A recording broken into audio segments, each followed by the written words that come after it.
want to tell the story of two men, John Magoa and Daniel Mwangi. Both were in the pit, were hopeless, without hope. And as it says in Psalm 40, they cried out to the Lord. And he heard their cry.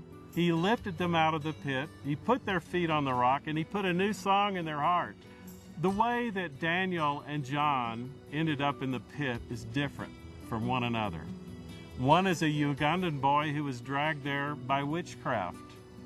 Another, Daniel, was a grown man who was very successful, had a great business, but because of tribal violence, he was dragged into the pit and lost everything he had. It was that tribalism which ensnared Daniel Mwangi in Kenya. The unrest was caused by tribalism, which came as a result of preferring one tribe above the other 42 tribes in the country. And this caused injustices in land distribution, in resources, in the positions in the government. I would want to say, as a Christian, that it was the heart. It came as a result of selfishness. Daniel is based in Kisumu, which is an industrial town with a strong commercial base and a lot of shopkeepers. He has a great family. He has leadership in the church. He's prosperous in his business. Because of tribal violence brought on by an election, he was chased from town. Then the bottom fell out. I was settled. I had established my businesses in this town. All of a sudden, to come down, to have nothing, totally nothing. There were over 1,200 people that were killed during this post-election violence over a period of many weeks. There were 3 times that many who were seriously injured. And there were over 350,000 people who, like Daniel, lost their homes, were chased from their homes. All people think that home is the best. This time, home was not the best. His home was not safe when he arrived there. He left town with nothing but the shirt on his back, with his businesses burned, thinking he was going to safety. As soon as he arrived, he found his home village in a state of war. The first attack, they passed here, they crossed this river from up there, those trees, the forest there. They came and crossed the river without our people knowing what's going on down there. Daniel tells of how more than 300 attackers crossed a river into the village in their first attack. They came with clubs, they came with machetes, they came with bows and arrows, and they came to terrorize and to kill. They beat women. But one came with a crab. He tried to grab her head. Now she was trying she was trying to prevent these things, not to hit her head. This the time they broke her hand. This was a fracture, broken completely. They shot other men with arrows. The first arrow got him by the stomach. The first and the second got him by his stomach. Now, trying to rush away, the third arrow, which was now strong, got up his thigh.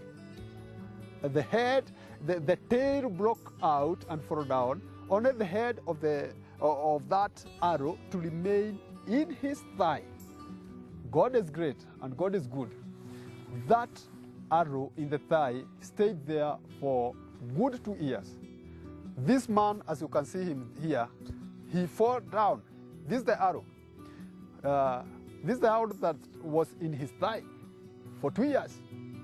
But Daniel was an eyewitness to all of these things. He sees his world collapsing around him, and as he is staying up night after night, no sleep, protecting his village with his bow and arrow, with his machete with the stones in a bag by his side, waiting for the attackers. These are some of the weapons that we used to defend our people, our village, our cattle, houses. Like this, you can see it's sharp, this edge and the other edge. We used it to throw it. It can just do something. We have a bag here. This was carrying stones, very heavy. You could just put 3 of these, very heavy of them. We have a bow here. This is a bow and an arrow. This was when an enemy sees you that you are really you have this. He cannot really attack you easily. Although after that, we have a panga here. Yeah, this is a panga, one of the machete, one of the weapons we used to. These are the arrows. One needed to have more than 10 arrows at your hand. And all these things you are carrying at once, not one. You are carrying them at once. And we have the shield now here to shield yourself. I thank God that most of our young men knew how to use this shield. You could just hear the sound of ka, ka, ka, ka, ka. Those are the arrows hitting the shield. I can remember one of our young men was killed, but the tactic they used is to throw the arrow up, to come from up, and it came and hit the shoulder of one of our young men, and that he died. The wife and children are herded off with all the other women and children in the village to a church. This is a church where people, women and children came to seek refuge here. My child was crying overnight, sleeping on the floor, having nothing. Her mother was telling me that, his mother was telling me that she was also crying because now the child is crying overnight. She had nothing to do, no food, no what. It was not only his youngest child that was being attacked, his father as well was under grave danger. Daniel's father was disabled, very large man. And as one of the attacks came, the men were forced to retreat and flee the village. And as they're fleeing the village, Daniel realizes, oh no, I've left my father, they will kill him. He gathers 2 of his friends, returns back to his father's home. We got inside, we got hold of him. He was too weak to stand. So what we did, we took him, 3 of us. He started screaming, oh, Mwangi, you are killing me. Oh, Mwangi, you are killing me. I just told my friends, don't listen what he is saying. We took him to this plantation, maize plantation here. They lift him up physically and take him into a cornfield behind the home and tell him, be quiet, be quiet. They covered him with a blanket and left. Amazingly, God spared the father. It sounds like things were about as low as they could get, but they got even lower. Daniel's wife began to despair. She saw no hope. She saw that her husband was unable to provide and protect her the way that she expected. She feared for her life. She feared for the life of her children. So she left him. The following day, I tried to talk to her. Now she accepted to talk to me. I asked her what's wrong and problems are there. No. I decided to come back. I'm facing a lot of problems there. Okay, so what? Just come, God will help us. But she refused. Daniel is now in the bottom of the pit. That's where the story began for John Magoa across the border in Uganda. John did not fall into the pit. He was born into the pit. John never knew his mother, never saw her face, doesn't even know her name, has no idea where she's even buried. When he was born, he did not know his father. His first memories are of living in the bush in a very tiny village with his grandmother, who loved him, but really had no resources to care for him. I remember I was in the village where I didn't know how really I got to be in the village. I think I was taken there after the death of my mother. I don't know when she really died. The conditions there were not that okay, because we sometimes used to sleep on the papyruses with no blankets. Then you could feel some bit of cold wind at night. You couldn't sleep very well. This bothered me so much. By that time when I was in the village, I really didn't know even my dad, because I hadn't seen him before. I think the first time when he came to the village and he told me that he was my dad, that's when I realized that he was really my dad. He had to get up, he had to work in the gardens and work in the fields. He did get to go to a school, but he had to walk very far, and the schooling was very poor. John had no idea that there was any world beyond what he was born into. My dad came one day to visit us. I felt very happy that he was there and I got to know him as my dad. So a time here comes for me to move from the village to go to town. When my dad took me to town, he gave me my own room. My life begins again from scratch. And he moved into a home and he got his own room and he got into a good school, and it seems life is great for John. It seems he's coming out of that pit of poverty. Unfortunately, he was still trapped in a spiritual pit. His father was a leading witch doctor in the area where he lived. The job that he really did was the witchcraft stuff. Witchcraft stuff really nagged me a lot, because he used to call us to participate in certain things like demonic dances. Sometimes they used to take us in the shrine, then cut our faces and telling us they are giving us knowledge and wisdom, which I really didn't believe. They could even get medicine and then start putting it where they have cut, mix it with blood. So I didn't really know what it meant, but it's not good to disobey your father. He would even make John sleep alone in the shrine.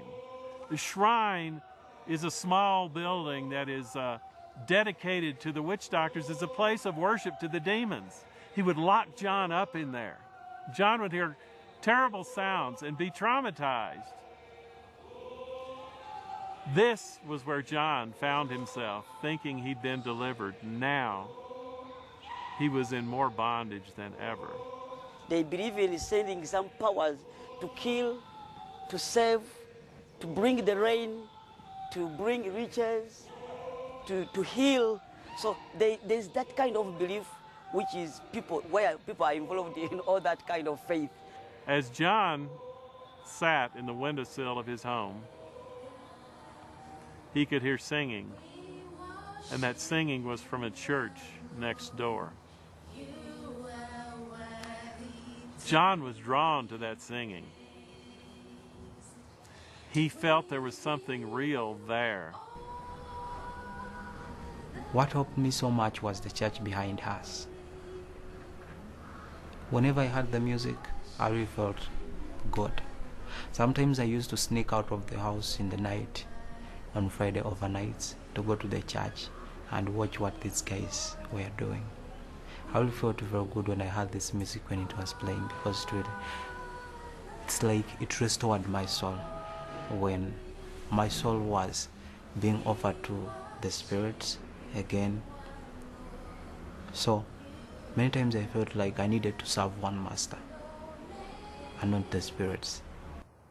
And a hope began to flicker in John. He thought there was something real.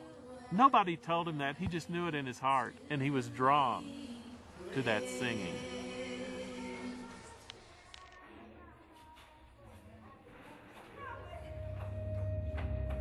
John, a young boy, unaware of the gospel, was being pursued by God through Christian music, where, as we see across the border in Kenya, Daniel, a believer for many years, was crying out to his God. I was crying to my God, God, I believe and trust you are there. Where are you, God? Help us, God. Almighty God, help us, God. I was crying all through to my God. God, do you remember us? Are we still your children? Daniel found himself literally losing his mind. As he said, he could not think. Things he could normally do, he could not do anymore. He was totally distracted. He was totally defeated. He says that he was a toothless lion. Fortunately, he had fellow believers standing with him, encouraging him, telling him, Daniel, there's hope, there's hope. I thank God for the men in Kisumu. They never left him at the point of need, and it's a great joy that right now he can even stand before his tribes people and say, I was an alien among these many people, and they never harmed me because of one thing. It's not because of friendship, just mere friendship, but because of the knowledge of Christ. Daniel reached out to his good friend and our East Africa director for the Rock Outreach, Joseph Mzungu, and told him of all the pain he was going through, and specifically that his wife and children had left him.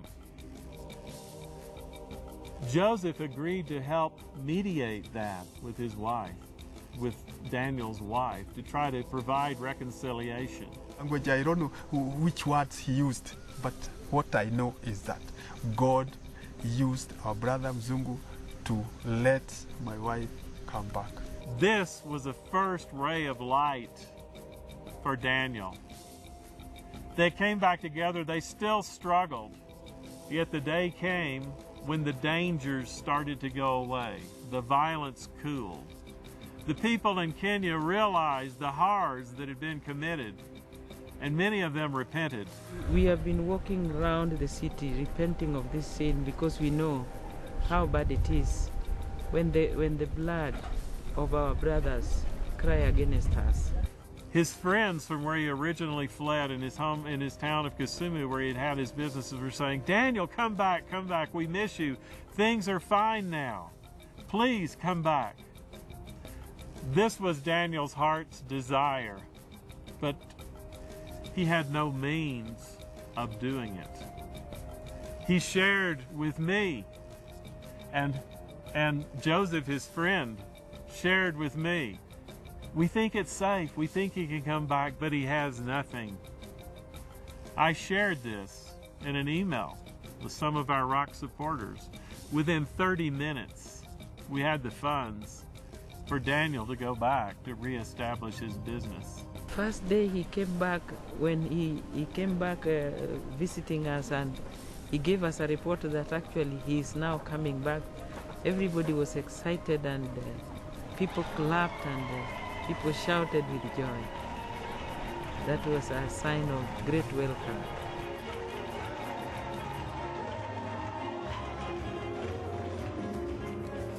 And Daniel knew then that the forgiveness was complete.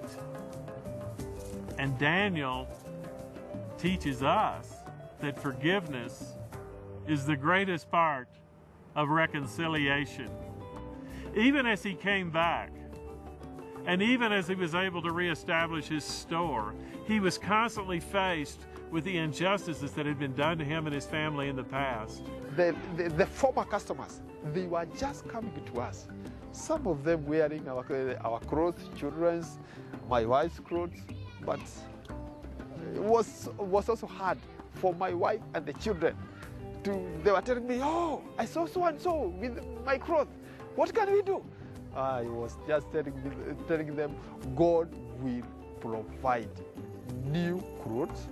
The Holy Spirit of God insisted on me, just forget about these things. Forget about them.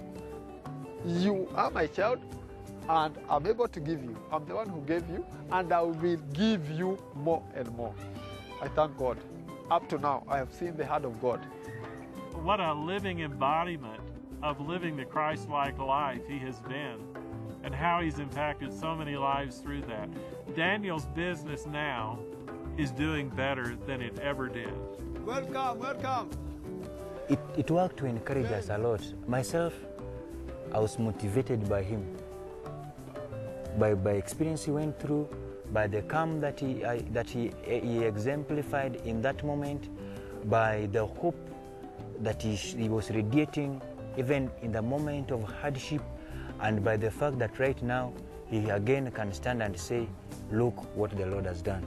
And God has completely restored him, not only in that way, but Daniel will tell you that his relationship with his wife is better than it's ever been. I've been around Daniel and his wife. I was around before this violence happened, and they were a loving couple. But now they're just almost giddy. They're in love now. It's amazing to see what God has done. I thank God that we are loving each other more than there before. Yeah, I'm happy for that. I'm happy for that. Daniel has realized the promise of Psalm 40. He has a new song in his heart. The promise proved to be no less true for John Magoa in Uganda. The music that was drawing John to the Lord went from his ears to his heart. He decided to abandon his father's witchcraft and give his life to Jesus. When my dad got sick, he was almost dying. So the pastor comes back again and tells him, you want to get saved? Before he's dead, when my dad gave me a choice and a chance to go wherever I wanted to go, I feel like this is the right moment I should make my choice. So I went to Pastor Elisha because I knew him. When I got saved, I felt like things had changed. So when Mugoa accepted the Lord and he began to sing songs of praise in here, sharing his testimony with his sisters and his father lost the powers. God transformed using the little testimony, the few words from his mouth. He used it, transformed this house, this place. John began to grow in his faith, and during this time also his father died of AIDS. And John was left homeless.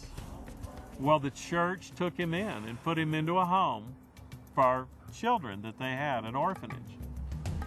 And John was immediately a leader in the home. He was teaching the Bible, he was encouraging others, and he was also a leader in the church. Mugoa loved children because according to him, he discovered that children has got much impact to do in their families.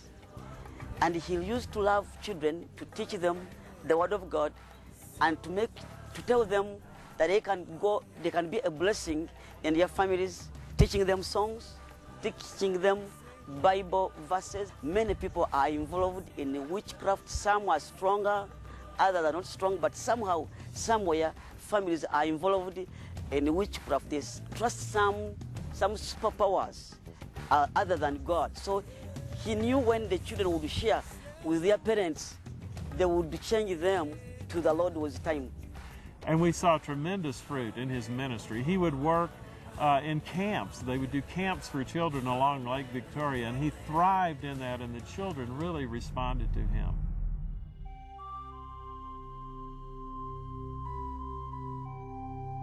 He came up to me one day. He was sponsored by the ministry there, and he had his school fees paid and everything, but he came up to me and he said, I need a mom. I need a mom. And I said, well, what do you mean? He said, well, I have a sponsor, but I don't have anybody to talk to. I don't have anyone that I can tell things to and find out answers to things. If I need help, I need somebody to talk to. And I said, well, that sounds good. I'd love to do that. Well, that started a lot of communication and a lot of prayer together for things that he was going through in his life, and it was just delightful. The time came when John did very well in his school. He applied himself very well. He works very hard in everything he does, and he excelled in his schoolwork and was a leader in his high school.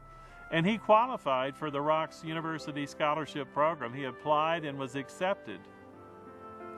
And today, John has grown into the position of leading that program. So, in all cases, I've seen God restoring my heart, bringing many new things in my life that even sometimes I don't need to take in, but it's because of His will. I decide to say, Lord, let me go with this. If it's your will, let it be done. Currently, he is a university student at Uganda Christian University. He's the class representative in information technology and library science. He is our scholarship coordinator for the Rock Outreach, which means that he is the shepherd for all the kids on campus that are in our scholarship program. He's responsible for the fellowships that they have every Sunday, and he's quite an artist. I've been to the Rock. I've grown up spiritually due to the discipleship program and fellowships that we have every Sunday. He's been a tremendous encouragement to me. At times when I'm going through trials, he will say, Mom, remember Exodus 14:14, God will fight your battles for you. You don't have to worry. He will fight your battles for you. I've been standing strong despite of all the challenges that I've been through. I know the pain that the kids feel in their hearts when they really don't have parents. And I'm ready, if I start at home, to offer the love that the real parent would have offered. And also I'm seeing myself as having a good profession that can give thanks to the Lord in everything. I don't want to do anything that goes beyond the Lord. There are some times when I think and feel like crying if I think about all this stuff that the Lord has done for me in my life, that I can't even know how I can thank Him. I'm so grateful for the Lord's love for my life. The thing that is so wonderful that I see with John and also with Daniel and many of the people we work with, they really see themselves as more than conquerors. Their identity is in who they are because they believe in Jesus.